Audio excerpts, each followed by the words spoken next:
Hello everyone and welcome back to Warth Stories. I hope you all had a warm, joyful Thanksgiving filled with love and laughter, surrounded by family who cherish you.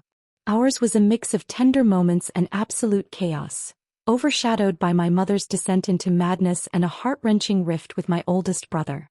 If you're new here, check out my previous video on Warth Stories for the backstory. It's a sprawling tale of betrayal, loss, and survival. Tonight I'm sharing an update on my family drama, the pain of losing my brother to a toxic relationship and a personal struggle. My wife, Elena, is at a fancy gala with a client, and I'm wrestling with unease while she shines under the chandeliers.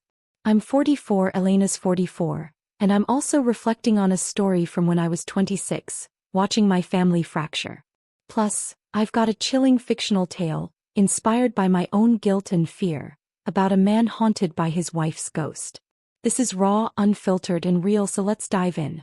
Let's start with the fictional story, a dark reflection of the guilt and loss I've carried in my own life.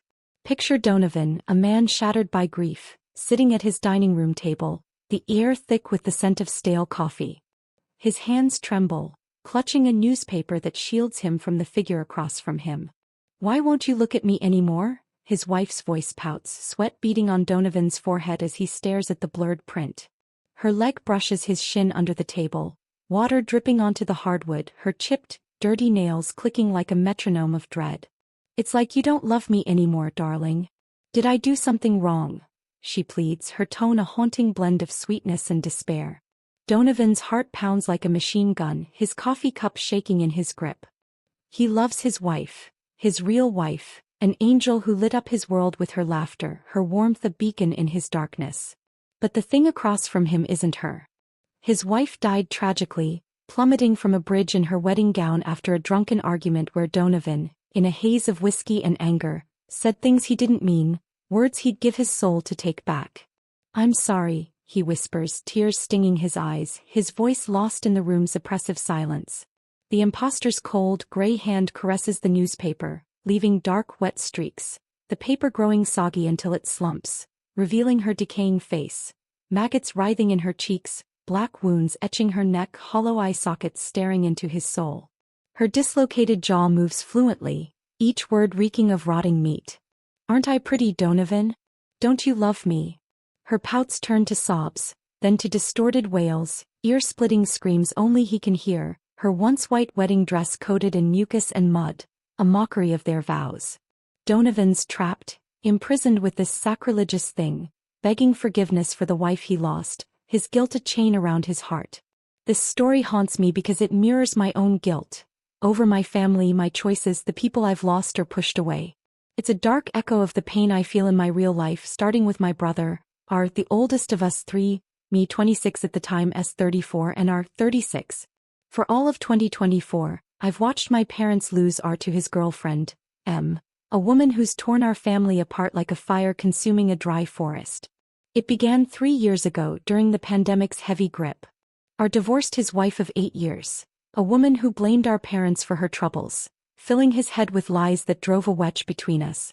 She wanted polyamory, had a boyfriend, and R didn't.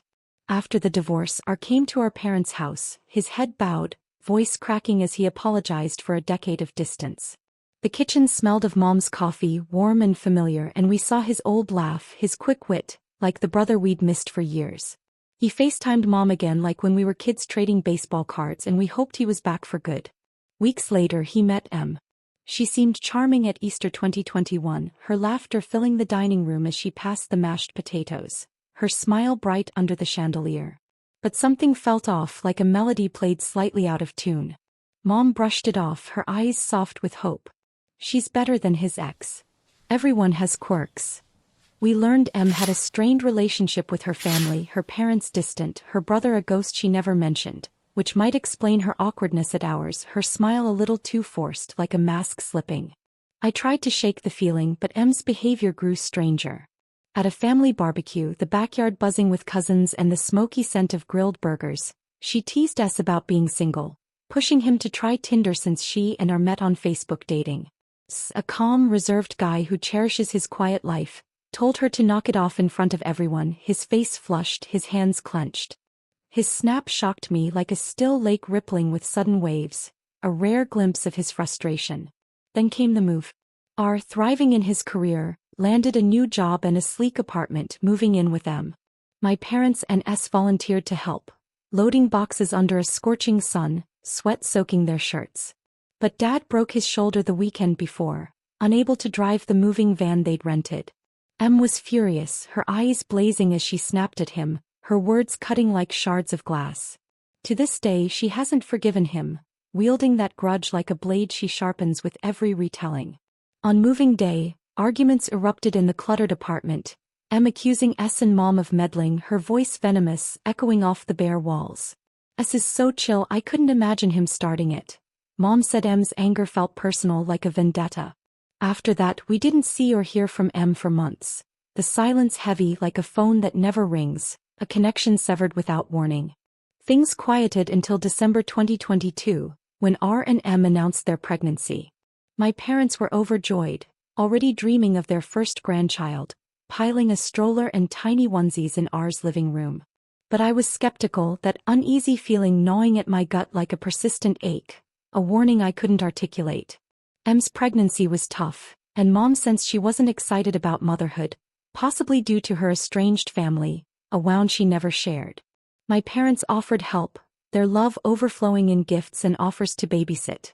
In April 2023, our grandmother, Dad's mom, passed away after a long illness, her absence leaving a hole in our family, like a missing piece in a puzzle we'd never complete. S was abroad, so my girlfriend Lily, 22, and I visited R and M. The evening was heavy, the air thick with grief, the living room dim under a flickering lamp. We shared our news to lighten the mood. We were moving in together, our lease signed, our future bright. M's response was infuriating. She lectured Lily about focusing on studies and partying, as if Lily, who's not a partier, was making a mistake by choosing me. Her words hung in the air like smoke, stinging my eyes. I bit my tongue, my jaw tight, but we left feeling weirded out, the tension lingering like a bad aftertaste, a shadow over our excitement. At Grandma's funeral, everyone was notified by a card listing close family, including R and M's unborn son as a great-grandchild. M was livid, her voice shrill as she ranted over the phone that my parents had no right to include her baby. They explained it was a general mention of great-grandkids, not specific, their minds clouded by grief, Mom's eyes red from crying. It left a sour taste, like biting into spoiled fruit. At the funeral, Dad, S and I wore suits, the fabric stiff against our skin, a mark of respect. But R and M were underdressed. R in faded jeans, M in a loose dress, though her pregnancy excused her. R had no excuse in my opinion, his casual attire a disrespect to Grandma's memory, like showing up to a symphony in flip-flops. I gave a speech, my voice steady despite the lump in my throat, referring to Lily as a woman since girlfriend felt odd in my native language at such a solemn event. After the service, I supported Mom as we watched Grandma's cremation, her hand trembling in mine, her sobs quiet but piercing like needles in my heart. At the reception, Lily, S and my cousin told me M criticized my speech for calling Lily a woman, a petty jab that made no sense. Days later she complained to my parents too, her words a baffling attack like a storm erupting over a clear sky. We decided not to anger M, fearing she'd keep us from her son, a fear that sat heavy in our chests. My nephew was born in June or July 2023. My memories fuzzy from the chaos, the days blending like watercolors. My parents spoiled them with a stroller, clothes, plushies, even gifting our a whiskey bottle as a joke about surviving parenthood's sleepless nights. But they were told 48 hours after the birth, crushing Mom, who felt like an afterthought, her hands shaking as she read the text, her coffee growing cold. It was also the day Lily and I moved in together, boxes stacked in our new apartment, the joy overshadowed by stress. S and I visited once with effort to hold our nephew, his tiny hands gripping my finger, his eyes wide and innocent, a spark of light in the darkness. My parents went as often as allowed, offering to babysit whenever R and M complained about the strain, their voices tired over the phone.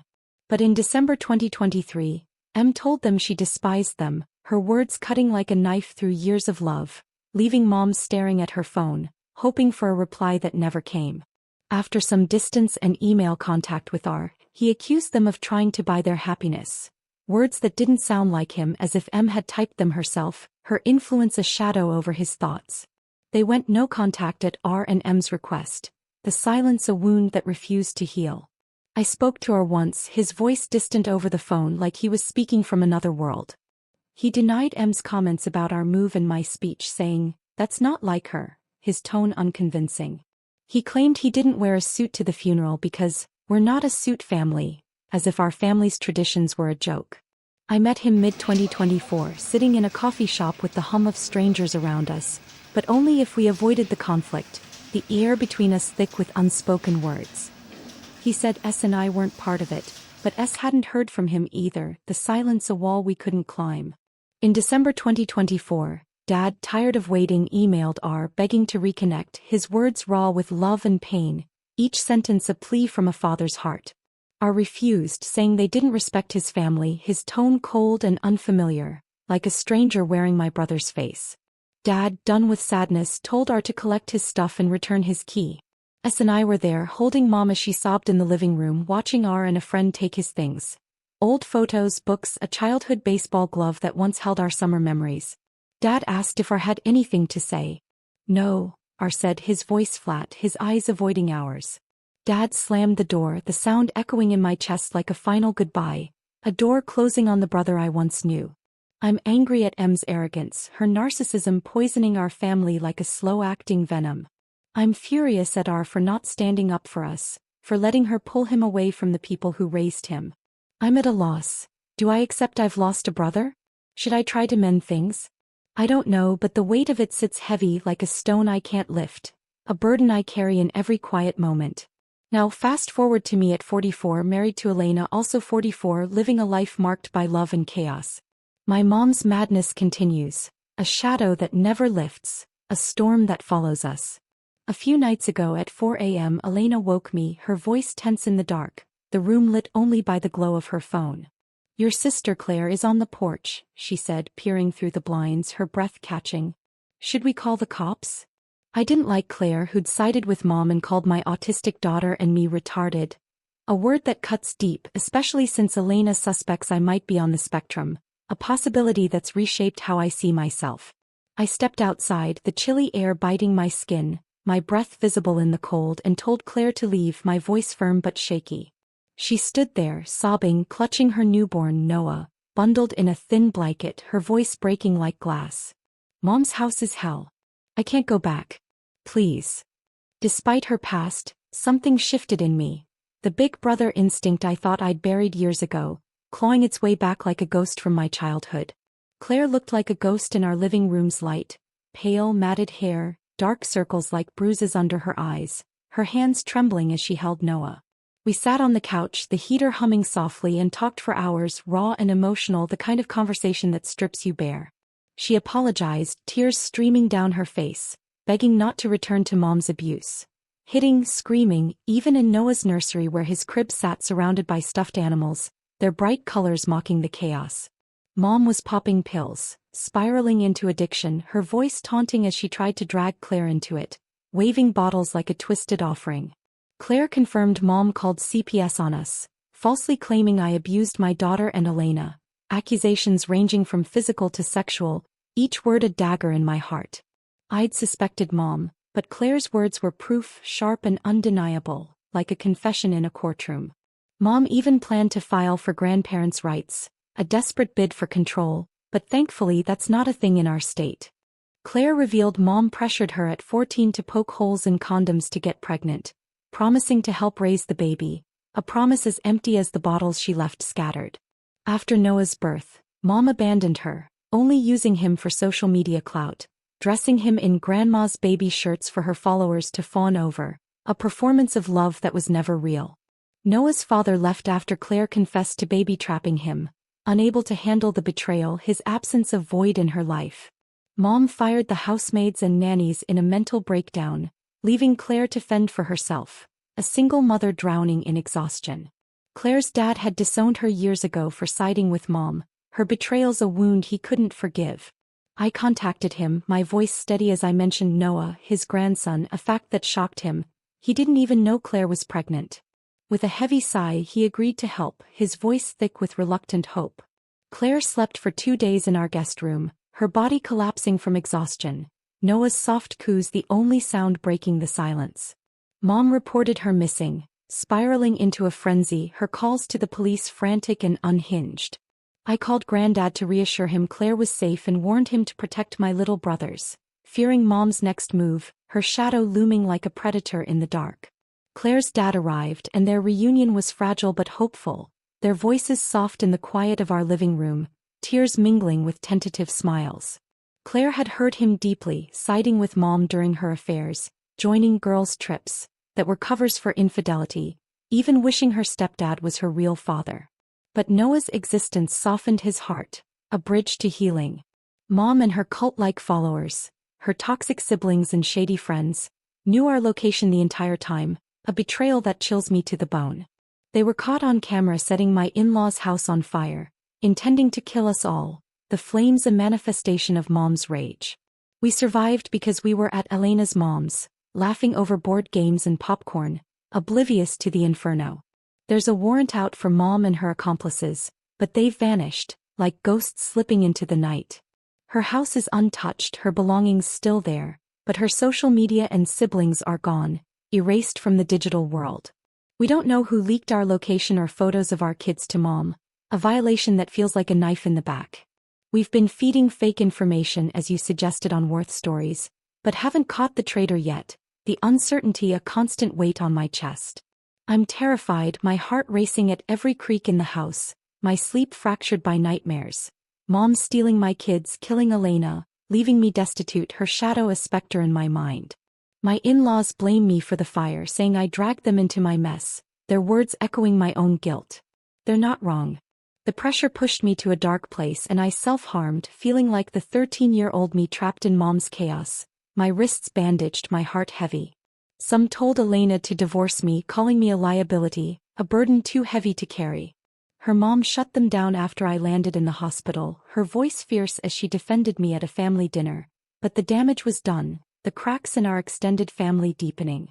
My oldest brother-in-law and his wife are on the brink of divorce, their arguments a mirror of my own family's strain, and I feel responsible, another weight on my shoulders.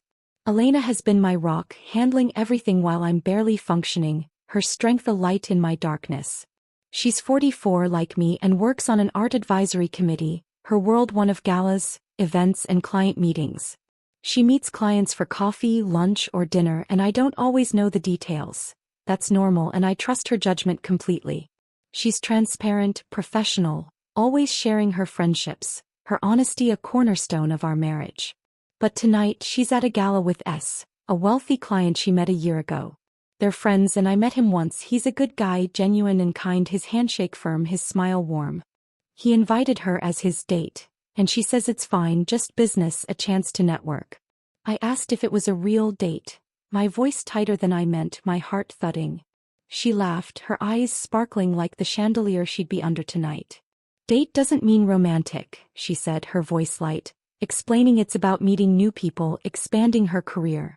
She teased, her smile warm. Next time I'll take you instead, I promise.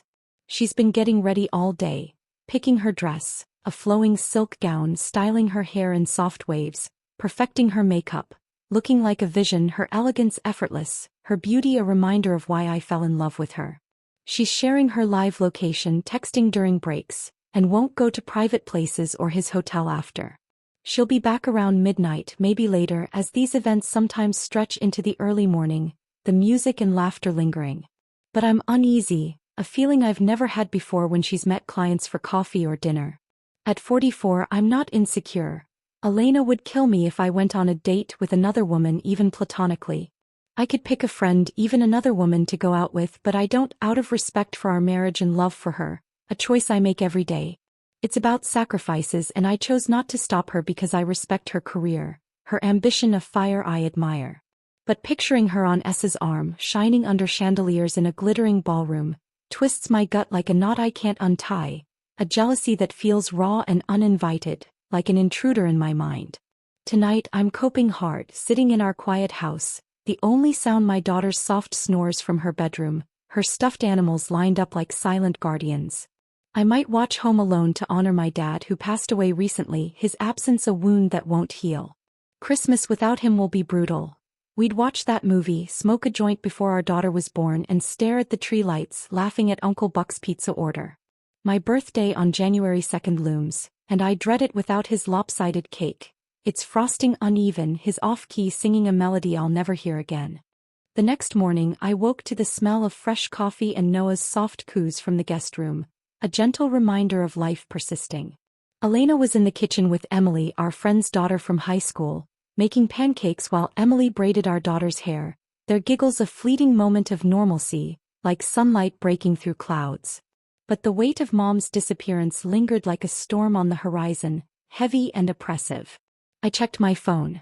No updates from the police, the warrant still active, but Mom was a ghost, slipping through their fingers like smoke through a clenched fist. Claire texted me a photo of Noah, sleeping peacefully at her dad's, his tiny chest rising and falling. "Thank you for saving me," she wrote, her words piercing my heart like a needle. I didn't feel like a savior. I felt like I'd failed her by not stepping in sooner, by assuming she was too far gone, too much like Mom. Growing up, I'd protected my siblings, taking Mom's hits to spare them, my body a shield for their innocence. But I'd given up on Claire, and the guilt gnawed at me like a relentless tide, pulling me under. Elena handed me a mug of coffee, her eyes soft with concern, the steam curling like a fragile hope. "You okay?" she asked, her voice a gentle anchor in the storm. I shook my head, unable to lie, my throat tight with unshed tears. She pulled me into a hug and I cried, the tears soaking her shirt, her warmth a lifeline in the chaos. "We'll get through this," she whispered, her hand stroking my back, her words a promise I clung to. But the fear of Mom lurking, plotting her next move, was paralyzing, a shadow I couldn't escape, a specter as haunting as Donovan's ghostly wife. Later that day my granddad called, his voice heavy with exhaustion, worn down by years of Mom's chaos. He'd moved my little brothers to their dads, far from her reach, their safety a small victory. "I should have cut her off sooner," he said, his words laced with regret, a mirror of my own guilt. I didn't know how to respond. Mom's destruction wasn't his fault, but I understood the weight, the what-ifs that haunted us both. Emily suggested baking cookies to distract ourselves, and I agreed, hoping the simple act would ground me, tether me to the present. The kitchen filled with the smell of vanilla and laughter as my daughter sneaked bits of dough, her giggles a fleeting balm for my wounded heart. Emily shared stories from high school, her voice bright as she recalled our teenage antics, sneaking out to stargaze, failing algebra together, taking me back to simpler times when my biggest worry was a pop quiz. For a few hours I forgot the fear, the guilt, the nightmares that plagued me. But when I went to bed they returned.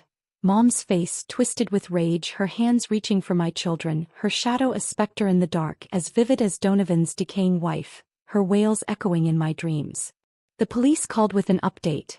Mom's car was found abandoned in a parking lot, its windows frosted over, the keys still in the ignition, but no sign of her or her siblings. The investigation was ongoing, but leads were thin, like threads unraveling in my hands, slipping away no matter how tightly I grasped. They asked if I'd noticed anything unusual before the fire, any hint of Mom's presence, her watchful eyes. I racked my brain, but Mom was always watching, always scheming, her presence a constant hum in the background of our lives, like static on an old radio. She'd known our address, our routines, even details about my kids' school schedules, a violation that felt like a knife in the back. Someone was feeding her information, and the betrayal stung like a fresh wound, sharp and unrelenting, a traitor hiding in plain sight. I started therapy with Dr. Ellis, a kind woman with a warm voice who let me be human, not a hero or a villain, just a man trying to survive. She didn't judge or push me to be strong, her office a safe haven where I could unravel. I was diagnosed with depression and started medication, but the fog in my mind didn't lift overnight, a heavy mist that clung to my thoughts, slowing my steps. Elena attended sessions with me, learning how to support me without burning out, her presence a steady light in my darkness.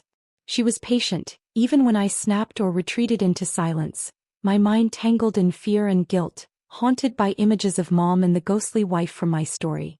Last night, Elena texted from the gala, her words bright with excitement about new contacts and art deals, each message a spark of her vibrant world. But they weren't enough to ease my unease, the image of her on S's arm lingering like a stubborn stain, a jealous thought I couldn't scrub away. I waited, a beer in hand, the TV muted, the house too quiet, until she came home just after midnight, her dress shimmering in the moonlight, her laughter a melody that filled the silence. We talked and I admitted my jealousy, not accusing but honest, my voice low, my hands fidgeting. She listened, her hand squeezing mine, promising to bring me next time, her eyes full of love, a balm for my restless heart. It didn't erase the unease, but it helped, a small step toward understanding, a bridge we built together. Christmas Eve hit like a tidal wave, Dad's absence a gaping wound that throbbed with every memory. I sat by the tree, staring at the twinkling lights, wishing he were here to make a bad joke or sneak me his famous fudge, its sweetness a memory I clung to like a lifeline. My daughter crawled into my lap, holding a drawing she'd made of us watching Home Alone, her crayons capturing our smiles in a way reality couldn't. "Can we watch it for Grandpa?" she asked, her voice small, her eyes wide with hope. I nodded, tears streaming down my face as we cuddled on the couch, the familiar movie playing in the background, Kevin's antics a bittersweet comfort. Elena joined us, her arm around me, her warmth a flicker of hope, like a candle burning in the wind, fragile but enduring. Claire called on Christmas Day, her voice stronger, a hint of the sister I'd lost to Mom's chaos. She and her dad were working through their issues and Noah was thriving, his giggles a bright spot in her updates, a reminder of innocence preserved. She thanked me again, promising to make things right, her words a tentative bridge between us, a fragile connection I wasn't sure I trusted yet. I told her to focus on herself and her son, that we'd figure out the rest together, my voice steady but my heart uncertain. It wasn't forgiveness, not yet, but it was a start, a crack in the wall we'd built over years of hurt. The investigation into the fire continued, but answers were scarce, like puzzle pieces scattered in the wind, impossible to piece together. My in-laws were still divided, though Elena's mom's fierce defense of me had softened some of the tension, her voice firm as she stood up for me at a family dinner, her words a shield against their blame. My oldest brother-in-law and his wife were in counseling, trying to salvage their marriage, their arguments a mirror of my own family's strain, their voices raised in the same pain I knew too well. I apologized, my voice heavy with guilt, but they said their issues ran deeper than the fire, a claim I wasn't sure I believed but let go, too tired to push, too weary to fight. As my birthday on January 2nd approached, I dreaded the milestone, a day once bright with Dad's presence. He'd bake a lopsided cake, the frosting uneven, his off-key singing a melody that warmed the coldest nights. This year, Elena planned a quiet celebration with Emily's family, keeping it low-key to avoid overwhelming me, her thoughtfulness a gift in itself. They gave me a journal, its leather cover smooth under my fingers, encouraging me to write my thoughts, maybe even turn them into more stories for Warth stories, a suggestion that felt both daunting and hopeful. I wasn't ready to create again, but the idea planted a seed, a tiny spark in the darkness, a flicker of possibility.